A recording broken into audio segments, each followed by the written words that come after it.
Who am I? And this kind of blindfold is very real, and it gets in the way of our integrity. Because if we say one thing and then we don't follow through on that thing, we're not acting with integrity. Of course, it is not always easy to act with integrity, because while it is all well and good to call out the powers and structures of evil, simply naming the evil is insufficient. It is insufficient to bring about change, and it is certainly insufficient to bring about meaningful change. Of course, I don't know how you feel, I pretty much feel powerless to act in a meaningful way. The constant streaming headlines of news of the suffering of the world repeatedly and forcefully reminds us of our powerlessness. And not only that, there is so much violence done in the name of a particular religious point of view. I don't care if you've been living under a rock for the last 10 years. There are powers and structures of evil in the world, and they are put in place by terrorists. And there's usually a half-hearted rationale with a religious flavor to defend it, but religious justification never stands the light of day. Evil has its own agenda. 2 weeks ago, an 18-year-old American terrorist was stopped from using knives and hammers to kill people on New Year's Eve in a North Carolina grocery store. 11 days ago. Renee Good was killed, shot at least 3 times by an ICE officer. And for some people, this looks like an act of domestic terrorism by ICE. Only federal police were trying to terrorize the local protesters. Don't follow us. Don't take pictures of us. Don't be too close. Do everything we say the instant we say it, or you could be killed. And there is no civil justice in sight. So there's not much we can seem to do but just watch in horror or put a blindfold on and don't pay attention. Better to put that blindfold on and pay attention to anything else. And we know from a variety of studies that watching negative news makes us much more anxious. And it makes us more sad than watching positive or even neutral news. And we know that if you watch enough negative news, you begin to worry so much about your own life and the lives of those you care about that you can end up making things seem much worse than they actually are. So I tell you this to say that there are good reasons to put on blindfolds. Except if we want to actually heed the call to confront powers and structures of evil with justice and compassion, well then, what are we supposed to do?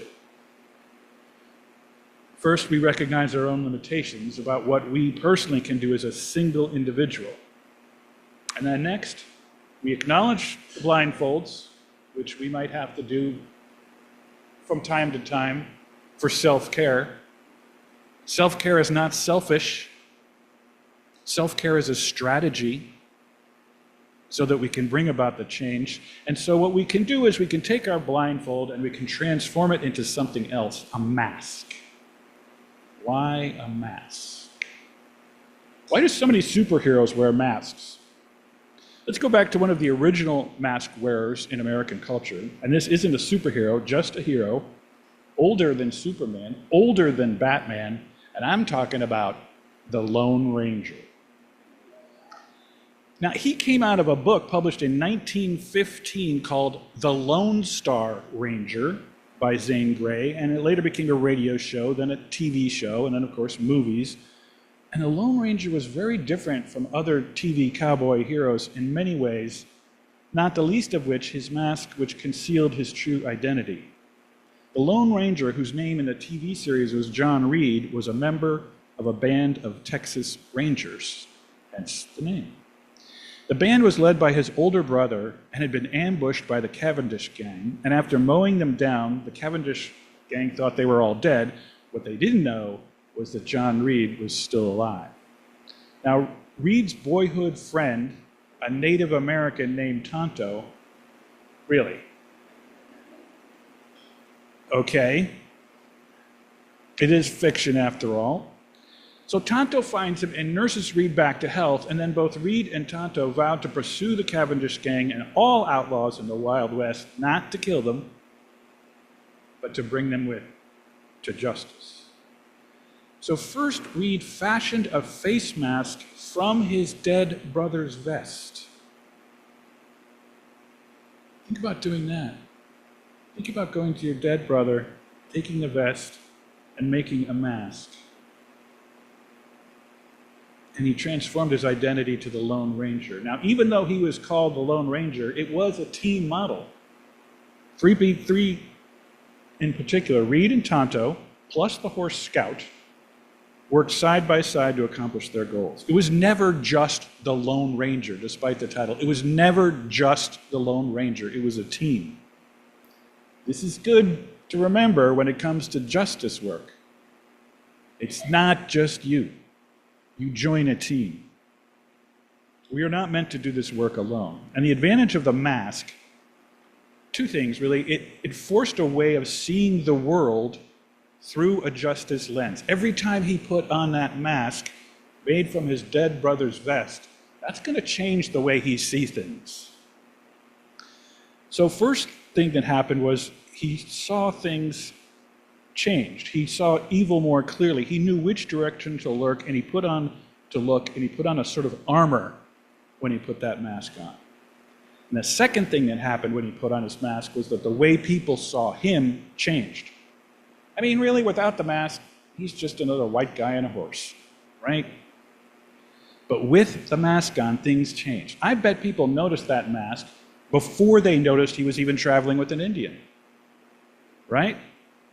And you don't put on a mask casually.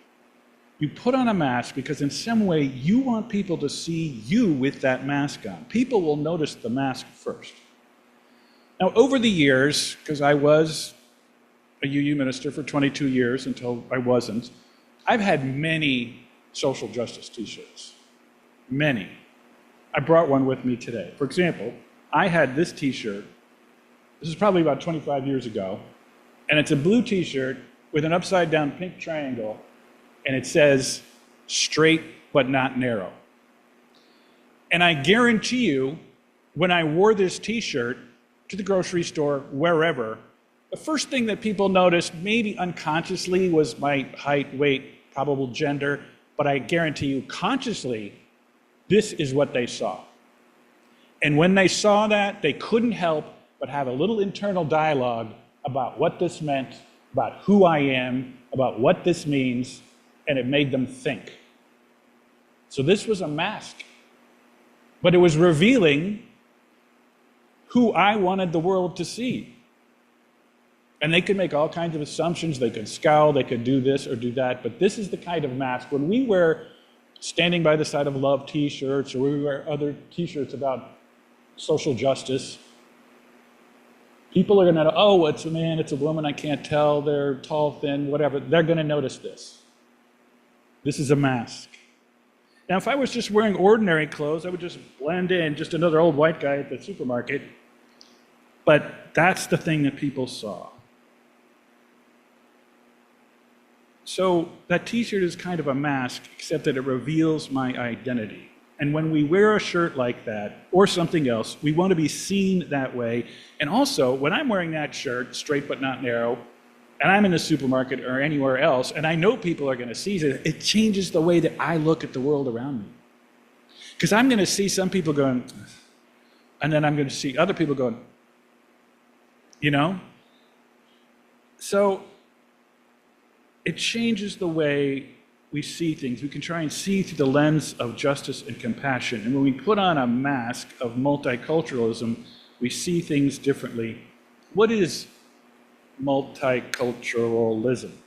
It's to accept and promote the idea that there is more than one culture we Americans express as a people. And not only Americans, but most countries in the world try and embrace multiculturalism. There is a big, huge pushback.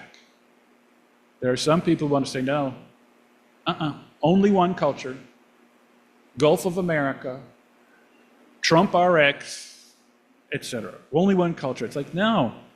Yeah, I know you didn't ask for multiculturalism, but hey, this is the world we're living in now. Try and embrace it. When I was a little boy, the only people you would see on TV were Caucasian or white people, and now more than ever, we celebrate the reality that we come from many backgrounds. And multiculturalism promotes the idea that we are a country of ethnic mongrels, Brazilian Irish, Spanish Chinese, Bosnian Dutch, on and on. Some people celebrate this move to multiculturalism, others fear it or even hate it, and they would like to go back in time, dragging the rest of us kicking and screaming. They want their culture to be dominant over others. Only one culture is correct, only one religion is correct, and to prove that, all the others must be stamped out. And sometimes this is blatant, it is violent, and it's when fundamentalists terrorize and kill people. Other times it's more subtle, such as a textbook commission trying to distort high school science books to reflect a particular religious point of view. In any event, some people push back against multiculturalism. They don't want to see the truth of who we are as a people. Other people sort of put up with it. I think the faith of Unitarian Universalism and the faith of religious liberals in general is pluralistic, which means we celebrate differences. We don't protest them. And to get started, you can't see through a mask or lens of multiculturalism if you still have on your invisible blindfolds. And there are 3 invisible blindfolds: convenience, comfort, and then the sticky one, self-absorption. The blindfold of convenience, well, it can be very inconvenient to seek out injustice or, once spotted, to get involved. We have chores to do, peoples to visit, friends or family who want our attention. We may simply want to get on with our business and not save the world today. Thank you very much. Convenience, yes, doing any kind of justice work is going to be inconvenient. And then there's comfort. It is uncomfortable to confront evil. It is uncomfortable to challenge others. It's uncomfortable for ourselves to take a public stand. People get killed for that. And if we're talking about, I don't know, pick something, say race, for example, what if we accidentally make a racist assumption ourselves and this gets pointed out to us? Awkward. What if we look foolish? What if we take a stand, look for an ally, and no one else steps forward? A possibility or even guarantee of discomfort is always going to be there if you are going to challenge anything about the status quo. There's always going to be some discomfort. And then the third and trickiest blindfold is self-absorption.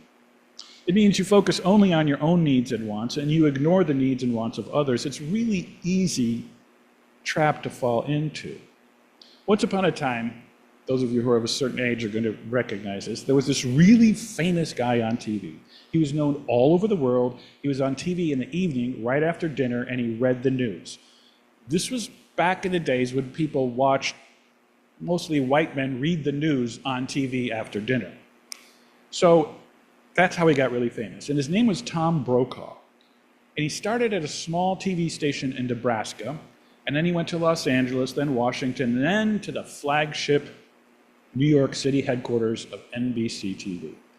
And he was walking through a big department store in New York, and one day a man stopped him and said, "You're Tom Brokaw, aren't you?" He said, "Right." And he said, "You used to do the morning news on KMTV in Omaha, Nebraska, didn't you?" "That's right," said Tom Brokaw, impressed by this guy's knowledge. And the guy looked at him and said, "Well, whatever happened to you?" And whatever will happen to us? Are we willing to consciously try and remove these 3 blindfolds in order to confront evil with justice and compassion? Are we willing to remove the blindfold of convenience? Are we willing to do something? And when the inconvenient yet very real opportunity, however small, presents itself, are we willing to risk discomfort? Are we willing to be trying to bring about justice, but in a compassionate way? Are we willing, this one's tough for me, are we willing to notice whether or not we're being self-absorbed in order to be compassionate in the first place? Because if I'm too self-absorbed, I'm not going to notice anything around me, much less injustice. Being willing to be inconvenienced, discomforted, taken out of our own little world, that's a lot to ask. So what can help? Well, we got a little hint of that in our opening. When we look at the arc of the past toward today, we see progress. And second, although confronting social problems is very scary, especially now, we need not do it alone. The Unitarian minister, Theodore Parker, said, "I do not pretend to understand the moral universe. The arc is a long one. My eye reaches but little ways. I cannot calculate the curve and complete the figure by experience of sight. I can divine it by conscience, and from what I see, I am sure it bends toward justice." So the Reverend Dr. Martin Luther King Jr. condensed that to, the arc of the moral universe is long, but it bends toward justice. And did you know that that phrase is woven into the border of a rug that was in the Oval Office of the President of the United States of America? And I say was because the current president removed it. I don't know what's in its place, probably something gold leaf. And when we look at the past and how far we've come as a nation, there is some hope that indeed our future bends toward justice. 2 centuries of slavery, another century of segregation, and then Barack Hussein Obama. We need not think we have to do this work alone. Through our history, religious liberals, given our small size, have taken a backseat to no one in resisting evil.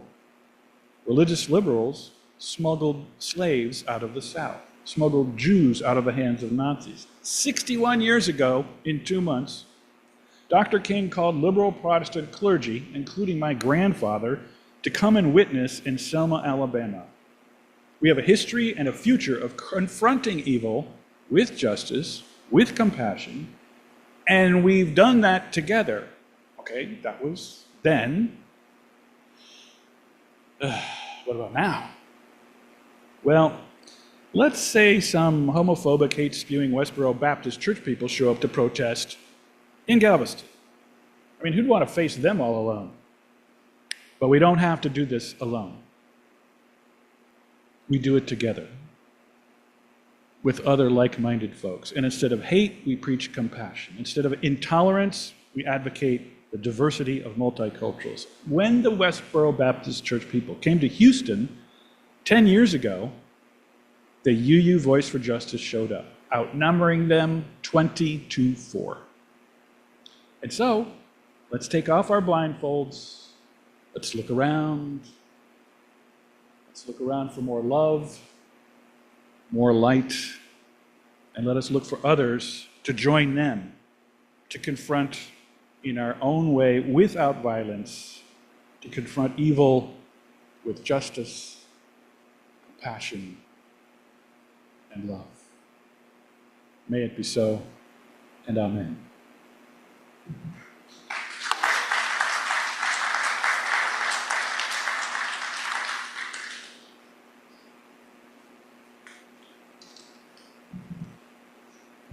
See how it would just be my head if I didn't stand on the stool?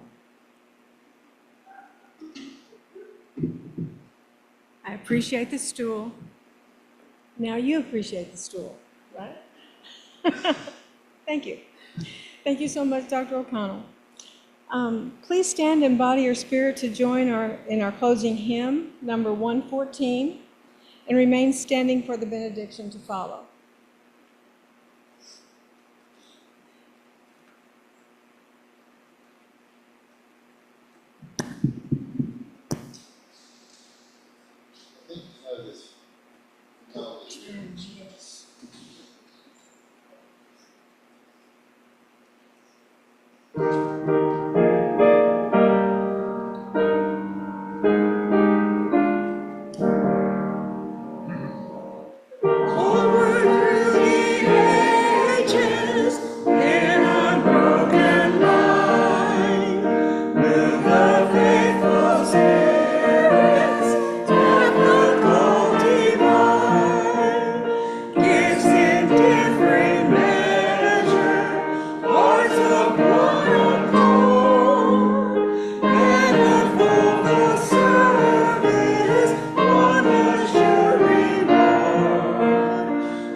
These closing words are from a prayer by Reverend Bob Lannis Dalton.